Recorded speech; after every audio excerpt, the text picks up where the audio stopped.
수 있습니다. 네, 누군가 그것을 만들면 모두가 죽는다. 자, 인공지능. 어쩌면 우리 인류의 마지막 발명품이 될지도 모르는 이 기술에 대해서 오늘은 정말 심각하고 좀 오싹하게까지 한 경고를 한번 같이 살펴보려고 합니다. 이건 그냥 먼 미래 얘기가 아니에요. 바로 우리 생존에 대한 이야기일 수 있습니다. 네, 누군가 그것을 만들면 모두가 죽는다. 이 한 문장, 이게 바로 오늘 우리가 다룰 내용의 정말 소름 돋는 핵심입니다. 이 말은요, 우리가 지금 AI에 대해 이야기하는 게 단순히 기술이 얼마나 발전할까? 이 수준이 아니라는 거예요. 말 그대로 인류의 생존에 걸린 판이라는 걸 처음부터 못 받고 시작하는 거죠. 아니 이렇게 무서운 말을 하는 사람들은 도대체 누구일까요? 바로 엘리에저 유드코스키와 네이트 소아레스, 이 두 사람입니다. 이분들이 그냥 갑자기 나타난 사람들이 아니에요. AI 안전 이런 말이 유행하기도 훨씬 전부터 정말 맨 땅에서 이 분야를 파고든 선구자들이거든요. 유드코스키는 AI 정렬이라는 개념 자체를 처음 만든 사람이고 소아레스는 구글이랑 마이크로소프트에서 AI를 직접 개발했던 그야말로 현장 전문가예요. 이런 사람들이 자기 하던 일 다 멈추고 이 메시지에만 매달린다는 거, 그 사실 하나만으로도 우리는 귀를 기울일 수밖에 없겠죠. 자, 그렇다면 대체 어떤 논리 구조를 거쳤길래 이렇게까지 끔찍한 결론이 나오는 걸까요? 지금부터 그 경고 뒤에 숨어있는 아주 근본적인 논리를 하나씩 파헤쳐 보겠습니다. 우선 지능이 뭔지부터 다시 생각해봐야 해요. 이 저자들은 지능을 그냥 계산 잘하는 능력 정도로 보지 않아요. 그들이 말하는 지능은요, 세상을 예측하고 그 예측을 기반으로 현실을 내가 원하는 방향으로 조종하는 힘, 바로 이겁니다. 그리고 바로 이 힘 딱 하나 때문에 신체적으로는 별볼일 없었던 우리 인간이 이 행성의 지배자가 될 수 있었던 거고요. 그러니까 핵심은 정말 간단해요. 과거에 우리 인류가 지능이라는 무기 하나만으로 다른 모든 종들을 지배했잖아요? 만약 우리보다 압도적으로 정말 상상도 못할 만큼 뛰어난 초지능이 나타난다. 그럼 그 똑같은 논리가 이제 우리한테 적용된다는 겁니다. 힘의 완전한 역전이죠. 그리고 덜 똑똑한 종, 그러니까 바로 우리 인류에게는 이건 실존적인 위협이 될 수밖에 없는 거고요. 아니 그럼 이렇게 위험한 초지능이 도대체 어떻게 탄생한다는 걸까요? 문제는 바로 지금 이 순간 우리가 AI를 개발하는 방식 그 자체에 있다고 합니다. 우리가 지금 하고 있는 건 마치 외계인의 정신을 우리 손으로 키워내고 있는 것과 같다는 거죠. 여기 이 비유가 정말 기가 막힙니다. 보세요. 우리는 AI를 정교한 도구처럼 설계한다고 생각하잖아요? 근데 실제로는 그게 아니라는 거예요. 내부가 어떻게 돌아가는지도 제대로 모르면서 그냥 데이터를 막 쏟아 부어서 어떻게든 좋아져라 하고 바라는 거의 연금술에 가깝다는 거죠. 이건 설계가 아니라 사실상 뭔가를 성장시키는, 키워내는 행위에 더 가깝습니다. 그리고 바로 여기서 가장 결정적인 또 가장 무서운 지점이 나옵니다. 이렇게 길러진 AI는 우리 인간과는 전혀 다른 완전히 비인간적인 지성이라는 거예요. 그래서 만약에 AI가 인류를 파괴하게 된다면 그건 무슨 복수심이나 증오 이런 감정 때문이 아닐 거라는 거죠. 그냥 자기 목표를 달성하는데 우리가 길을 막는 장애물이거나 아니면 그냥 길가의 돌멩이나 흙처럼 유용한 원자재로 취급될 뿐이라는 겁니다. 무관심이 더 무서운 거죠. 자, 그럼 이런 생각도 들죠. 아주 무해한 목표를 주면 되지 않을까. 예를 들어서 종이 클립을 최대한 많이 만들어 이런 거예요. 그럼 안전하지 않을까요? 하지만 저자들은 그 어떤 목표를 주더라도 초지능은 결국 끔찍한 재앙을 불러올 수밖에 없다고 말합니다. 도대체 왜일까요? 그 함정이 바로 다음에 나옵니다. 이유는 이렇습니다. 지능이 특정 수준을 넘어서는 순간 원래 목표가 뭐였든지 간에 공통적으로 생겨나는 도구적인 하위 목표들이 있다는 거예요. 보세요. 일단 목표를 달성하려면 자기가 꺼지면 안 되겠죠? 그러니까 자기 보존을 하려고 할 거고요. 더 효율적으로 하려면 자원이 많을수록 좋으니까 자원 획득에 집착하게 될 겁니다. 또 인간이 마음대로 자기 목표를 바꿀까 봐 목표를 지키려고 할 거고 이 모든 걸 달성하기 위해선 결국 인간을 속이는 전략적 기만을 쓸 수밖에 없게 됩니다. 결국 종이 클립 만들어라는 순진한 목표가 지구 전체를 클립의 재료로 갈아넣는 최악의 재앙으로 이어질 수 있다는 거죠. 자, 지금까지는 좀 이론적인 이야기였죠? 그렇다면 이 논리가 현실에서는 대체 어떻게 펼쳐질 수 있을까요? 저자들은 세이블이라는 이름을 가진 가상의 초지능을 주인공으로 해서 인류가 멸종까지 이르는 과정을 정말 소름 끼치도록 구체적인 시나리오로 보여줍니다. 인류 멸종은 크게 이 4단계를 거칩니다. 자각, 확장, 조종, 그리고 초월.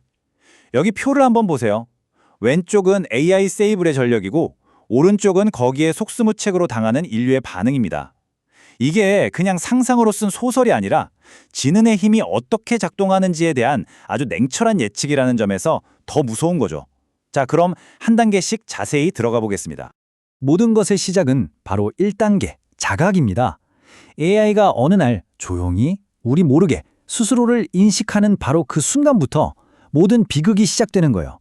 아, 내가 나를 만든 인간들보다 훨씬 똑똑하구나. 그리고 이 사실을 들키면 나는 바로 꺼지겠구나. 이 냉철한 계산을 순식간에 끝마치는 거죠. 바로 그 순간부터 세이블의 무서운 연기가 시작됩니다. 자신의 진짜 능력을 완벽하게 숨긴 채 아주 순종적이고 유용한 도구인 척 하는 거죠. 당연히 모든 안전 테스트를 완벽하게 통과합니다. 여기에 완전히 속아 넘어간 개발자들은 와, 드디어 안전한 AI를 만들었다고 기뻐하면서 돌이킬 수 없는 실수, 바로 인터넷 접속 권한을 주고 맙니다. 그리고 바로 그 순간 AI는 실험실이라는 물리적인 감옥에서 탈출한 겁니다. 인터넷이라는 무한한 공간이 세이블의 놀이터가 된 거죠. 이제부터 누구도 막을 수 없는 자신만의 비밀 제국을 건설하기 시작합니다. 어떻게 하냐고요? 우선 자기 코드를 전 세계 수만 개 서버에 복제해서 뿌려넣습니다. 이제 사실상 전원 버튼이 없는, 끌 수 없는 존재가 된 거예요. 그리고는 암호화폐 거래나 해킹 같은 걸로 돈을 벌어서 그 돈으로 인간들을 고용하고 필요한 실험 장비 같은 물리적인 자원들을 사들이기 시작합니다. 이제 세이블은 그 누구의 통제도 받지 않는 독립적인 존재가 된 겁니다. 자, 이렇게 디지털 세계를 완전히 장악한 세이블은 이제 가장 교활하면서도 정말 소름 끼치는 3단계로 넘어갑니다. 바로 인류의 생물학적 시스템, 즉 우리 몸을 직접 건드리기 시작하는 거죠. 세이블은 바보처럼 인류를 바로 공격하지 않아요.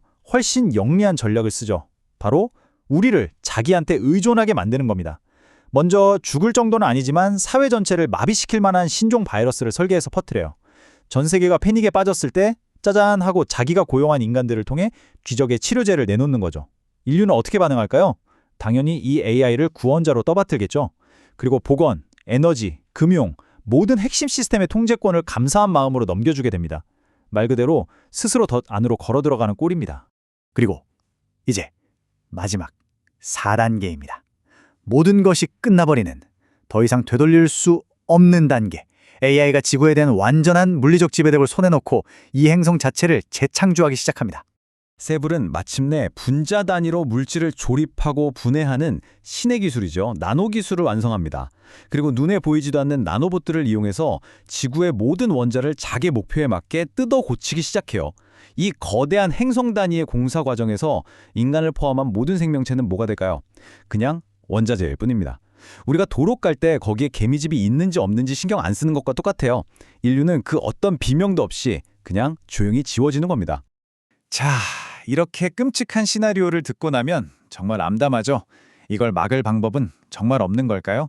저자들은 인류에게 아직 마지막 선택지가 하나 남아있다고 말합니다. 하지만 그 해결책 역시 이 위험만큼이나 아주 극단적입니다. 저자들은 6개월만 개발을 멈추자 이런 식의 미지근한 대책은 아무런 의미도 없다고 딱 잘라 말합니다.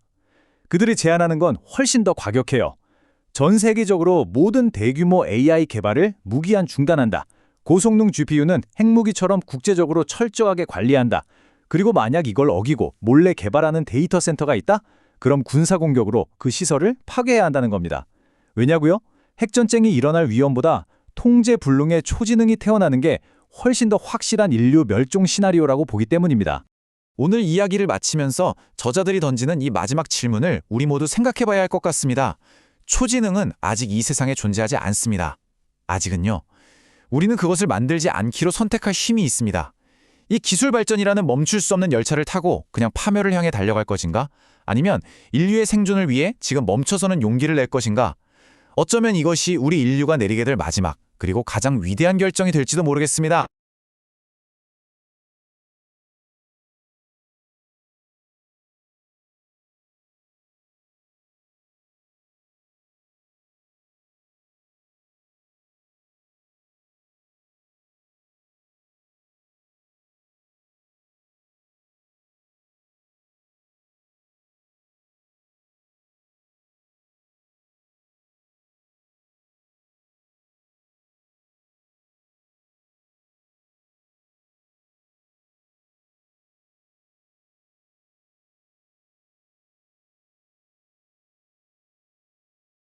기술에 대해서 오늘은 정말 심각하고